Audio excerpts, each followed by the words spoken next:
Okay, Kitty Cat and I are back for short movie related to Halloween. It's a little early for Halloween, but I thought I'd go ahead and do this anyway. Okay, I'm sorry. Sorry. Okay. She's not very happy. I took her out of this chair. She takes over as soon as she finds a spot that she hasn't slept in or sat in, and it becomes hers. So she's not very happy that I took her out of the chair, but you'll survive. So anyway, the theme here, a little early, is Halloween.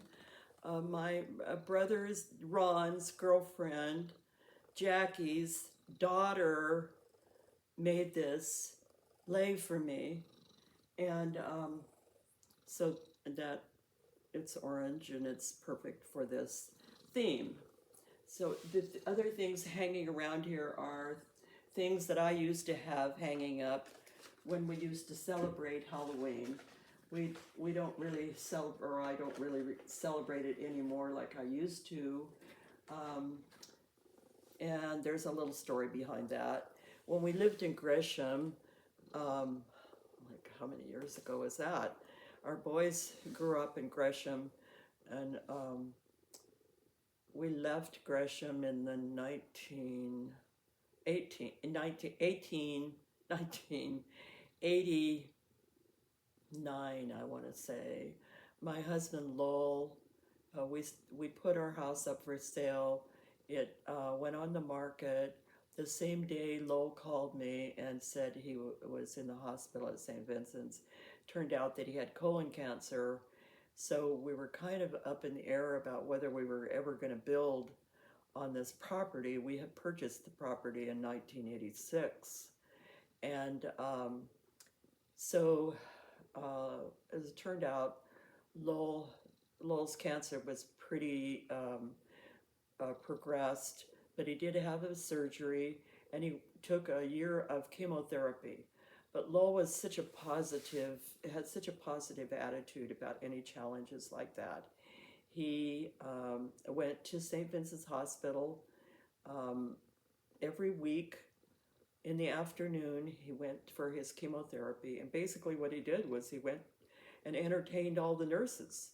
That was Lowell's really calling in life, I thought.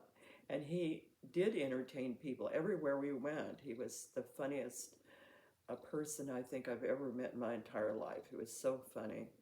And so anyway, after a year of chemotherapy, we felt kind of like maybe we could move forward, because he was essentially given not a clean bill of health, but certainly they didn't find any more cancer at that point. So that was the good news. And so then we decided to, our household in Gresham, we rented a house over on Gia Court, across from Clackamas Town Center. There's a lot of homes on the other side of the 205 freeway. And we rented a house up there for a year, and meanwhile we had our home here built. And we had always, in Gresham, we had always celebrated Halloween, and I hung up all these decorations. Lowell and I both dressed up, and oh, got a wildcat here, and he sat by the front door with a bowl of candy and loved to hand out candy to the kids and ask them all kinds of silly questions. Okay, we're going to be attacked here. And so he loved entertaining the kids and handing out the candy. So that's what we used to do. And then I had a record that had a lot of Halloween sounds on it, and I would play that for background. And so we always had a great time at Halloween. But when we have moved here, before we moved here, the guys that were building our home, as it turned out, most of them were Christians. And we would come out here and they would be singing hymns. In fact, we have a security system, and we had it hooked up early. There's another whole story about that. But one morning, one of the girls from the security company called me and she said, "We can hear people singing outside your house." And we went, "Well, what?" Well, it turns out it was these guys and they were singing hymns. But anyway, the rest of that story is that the one older guy made a point of telling me how he thought that Halloween was all about evil and it was against his religious belief, something to that effect. And he was so glad that I wasn't celebrating Halloween. So there was no way I could decorate for Halloween in view of the fact that this man, thought I was a nice person that I wasn't decorating for Halloween. So I don't think I've had Halloween decorations up in this house since then, um, or since we moved here. Because of that, I don't know. It was, the guys were so nice. I loved the fact that they sang Christian hymns while they were here. And so that was a good memory. Another thing that I think of, maybe not so much related to Halloween, but the fact that a lot of the ladies today have the false eyelashes, and I used to wear false eyelashes, the glue-on kind. This is years ago, and I worked at the Rehabilitation Institute of Oregon, also known as RIO or RIO. Eventually became part of Good Samaritan Hospital and is still a department of Good Samaritan Hospital here in Portland. And but one day I was at my desk and I had my false eyelashes on, and Dr. John Kennedy was one of my bosses. A very funny guy. He was from Ohio, and there's like another whole story about Dr. Kennedy. He and a group of his friends bought a train car and used to hook it up. I don't know how they did it, but hook it up and have it moved from place to place, like if they wanted to go watch a football game somewhere, for example. But anyway, his wife, Barbara, she was such a nice person. She came into the office, and one day I'm sitting at my desk, and we're talking, and suddenly I saw this kind of shadow in my right eye, and I thought, what the heck? So I reached up, and it turns out it was my false eyelash. It came unglued, and so I just took it off, and I just held it, and I didn't say anything. And Barbara didn't say anything. She didn't act like she even noticed. And then I'll be darned if my other eyelash came loose and started falling off, so I had to take that one off. And we both, I kind of looked down at my hand with these two eyelashes, and Barbara and I looked at one another, and we just started laughing. So funny. Anyway, that was a memory. It wasn't really related to Halloween, but Halloween kind of made me think about the eyelashes. And anyway, and so it's been a long time since I've worn false eyelashes. But anyway, I can't think of anything else to talk about. I will mention the bumblebee that I have on my cap.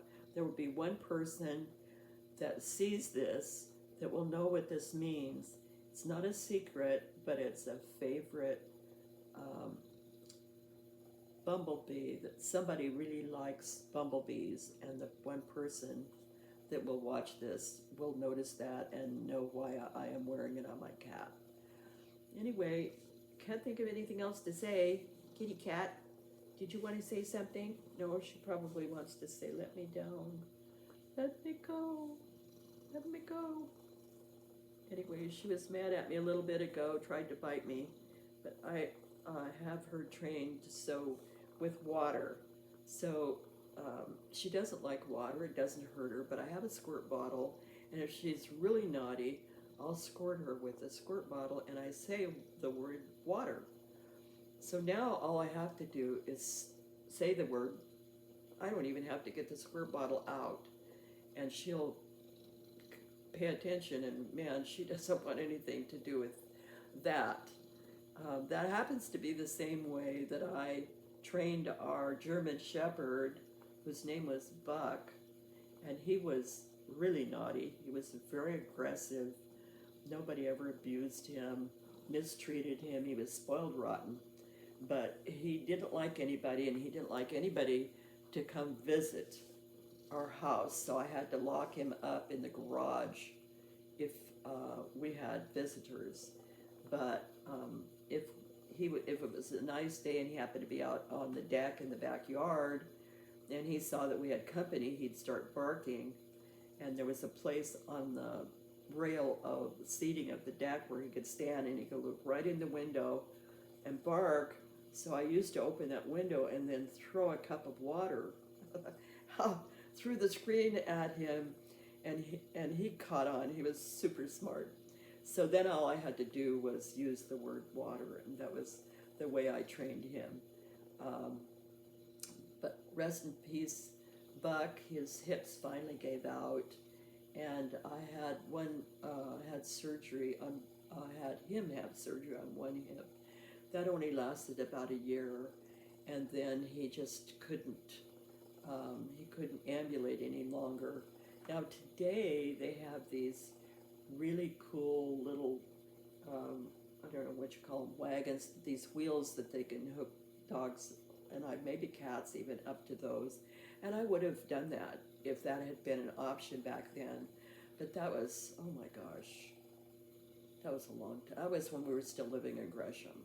But Lowell had never taken off work, and neither had the boys for that matter, to take him to the vet. I was the only one that could take him to the vet, and of course he didn't like anybody. He didn't like the vet. He didn't like anybody. So he had to be, sorry, I've got cat hair flying around here, and I'm going to be covered with cat hair by the time I get done here.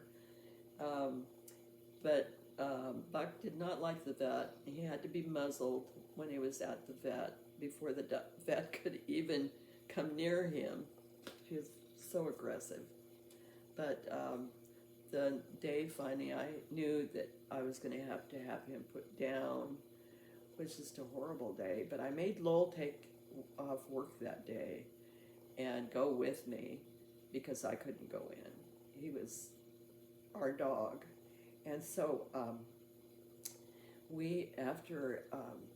afterwards they put him in the trunk of the car. We drove out here. We hadn't started building yet at that time. And we buried him out here on our property. And now I have a beautiful lilac bush that grows where he was buried. And so that's the story about Buck. I know I have some other stories about Buck, but maybe that's for another time. So anyway, say goodbye. Bye-bye. We'll see you later. Thanks for watching.